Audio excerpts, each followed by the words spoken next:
214 نمبر مکتوب دا امام ربانی رحمه اللہ لکھنے دے مرزا حسام الدین احمد رحمه اللہ پدی مکتوب شریف کے دو خبر بیان کریں. یو خبر ادا دا چه بعض اولیاء بزرگان داسی دی چه داغوین دا خوارق و ظهور دیر کی دیر کرامتون تر نخکار کی او بعض اولیاء بزرگان داسی دی چه داغوین خوارق کم خکار کی نو دی کس راز دے چه بعض اولیاء و خوارق دیری او دا بعضو کم دا دی بیان امام ربانی رحمه اللہ کر. دویم نمبر پدی مقام دا سلوک و تصوف کے یو مقام دا غیتا مقام دا تکمیل و دا ارشاد ہوا ہے نو داغی پوراوالے پس سبانے رازی نو داغی بیان ہے. 219 نمبر مکتوب دا امام ربانی رحمہ اللہ لکھنے دے ملا طاہر بدخشی رحمہ اللہ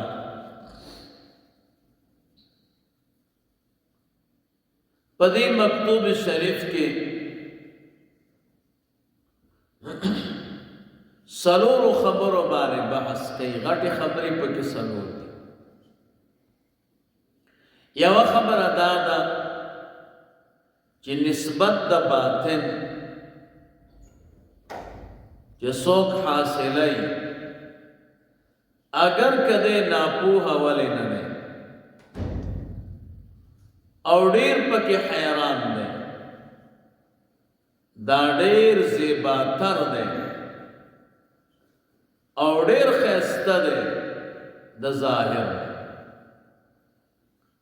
دا باطن نسبت کے سڑے پہ نم پوئے گی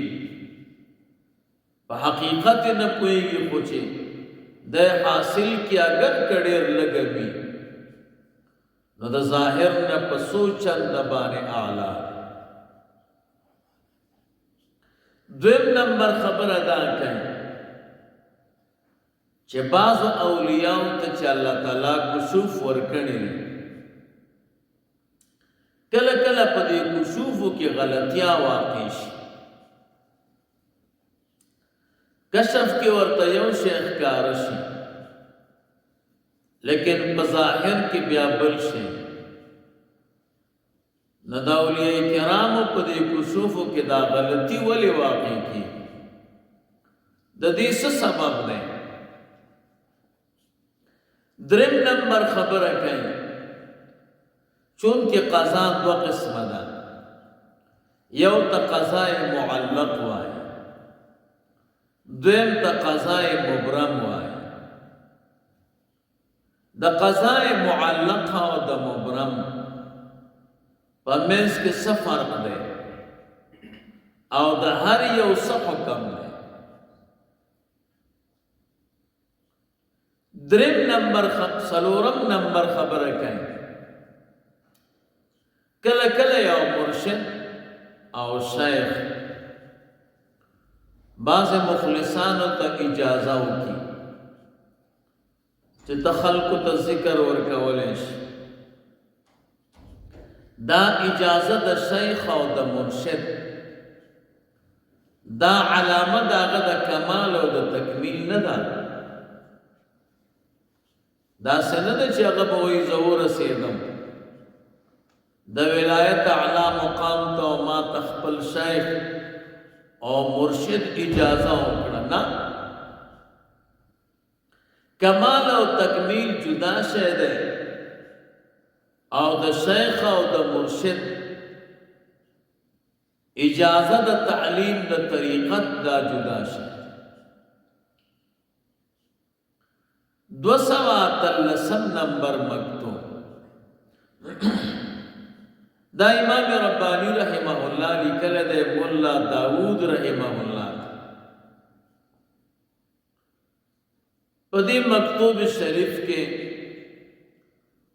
دا شیخ و دا مرشد دا آداب و دا رعایت بیان ہے 219 نمبر مکتوب دا امام ربانی رحمہ اللہ لکھل ہے مرزا ایرج رحمہ اللہ پدی مکتوب شریف کے یو قیمتی خبر بانے بحث ہے دا ایوہ خبر دا امام ربانی رحمہ اللہ دا علم یولی دریاب ہے دا چې سړی راس پړی دی کې ډېر شیونه یې نه پراته دې مکتوب شریف کې یو قیمتي خبرې باندې بحث کوي وایي کله کله انسان د نادانۍ د وجې نه د ځان مشغول کی په فکر د ازالې د مرض ظاهري کې مرض ظاهری پا ازالہ کے لگیاش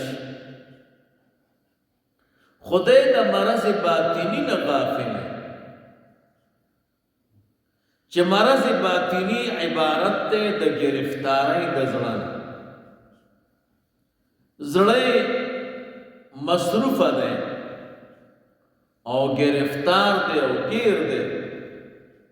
داغی غم نکے او پا ظاہر پا سنخت ہے